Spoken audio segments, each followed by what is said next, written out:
بسم اللہ الرحمن الرحیم۔ السلام علیکم۔ قرآن کریم رسول خدا حضرت محمد مصطفیٰ صلی اللہ علیہ وآلہ وسلم کا زندہ معجزہ ہے، جس کو جب بھی پڑھیں انسان نئی تعلیم اور علم کو حاصل کرتا ہے۔ آپ دیکھ رہے ہیں ہمارا وائس چینل۔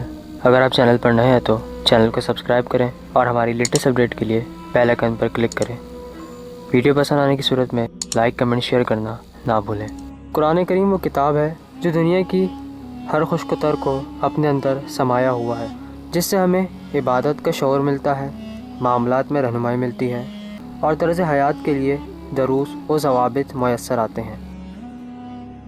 روایت بھی ہے کہ ابن سقیت کا کہنا ہے کہ میں نے امام علی نقی علیہ السلام سے پوچھا کہ کیا وجہ ہے کہ قرآن حکیم کو وضاحت کے ساتھ پڑھا جاتا ہے۔ اس کی تفسیر کرنا ضروری ہے، لیکن اس میں کسی قسم کی پسماندگی کا احساس تک نہیں ہوتا، بلکہ عصر حاضر میں اس کی جدت میں اضافہ ہوتا جا رہا ہے۔ جس کے بعد حضرت امام علی نقی نے جواباً فرمایا کہ اللہ سبحانہ و تعالیٰ نے قرآن مجید کو کسی خاص زمانے، قوم اور ماحول کے لیے نازل نہیں فرمایا، بلکہ قیامت تک کے ہر دور، کیفیت اور تمام لوگوں کے لیے ہے۔ یہی وجہ ہے کہ ہر دور میں ہر قوم کے لیے تازہ اور جدید نظر آتا ہے۔ قرآن کریم کے بارے میں ایک اور حدیث ملتی ہے کہ قرآن مجید کے اصول و قوانین لوگوں میں برابر زندہ و تابندہ ہیں اور کبھی زوال پذیر نہیں ہوں گے۔ جب تک کائنات میں چاند، سورج اور دن و رات رہیں گے، قرآن مجید کے قوانین انسانی معاشروں میں جاری و ساری رہیں گے اور آئندہ کے مسلمانوں پر اسی طرح نافذ العمل ہوں گے جس طرح ہمارے ماضی کے مسلمانوں پر تھے۔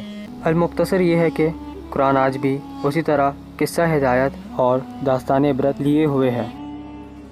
جس طرح اقوام سابقہ کے لیے سامان ہدایت کیا گیا تھا، معجزات دکھائے گئے تھے اور انبیاء کی زندگی کے عملی نمونے پیش کیے گئے تھے، اسی لیے تو قرآن کو پیغمبر آخر الزمان کا معجزہ قرار دیا گیا، کیونکہ قرآن رسول معظم اور انبیاء کے سابق آموز اور عبرت خیز واقعات، قصص اور داستانیں اپنے اندر سموئے ہوئے ہے۔ آج کے مادی دور میں ایمان کی تازگی، اذہان کی بلندگی اور قلوب کی پاکیزگی انہی واقعات، قصص اور داستان کو مشعل راہ بنانے سے ممکن ہے۔ پیدائش آدم، اعجاز خاتم النبیین، کشتی نوح، گلزار ابراہیم، امتحان یعقوب و یوسف، سلطنت داؤد و سلیمان، عصائے موسیٰ، دم عیسیٰ۔ الغرض قرآن ہمارے لیے ہدایت اور رہنمائی کا نورانی سامان لیے ہوئے آج بھی موجود ہے، جبکہ دوسری طرف عبرت حاصل کرنے کے لیے تنازع قابیل و حابیل، قوم نوح، جسارت نمرود، احوال قوم لوط، قوم عاد اور قوم سمود، قصہ قوم سبا، دعوی خدائی فرعون، ہارون و قارون، بہانہ بنی اسرائیل، ستم یہود اور جبر و آزار مشرکین، لعنت و نفرت کے حقدار اور سزاوار اس کتاب میں موجود ہیں۔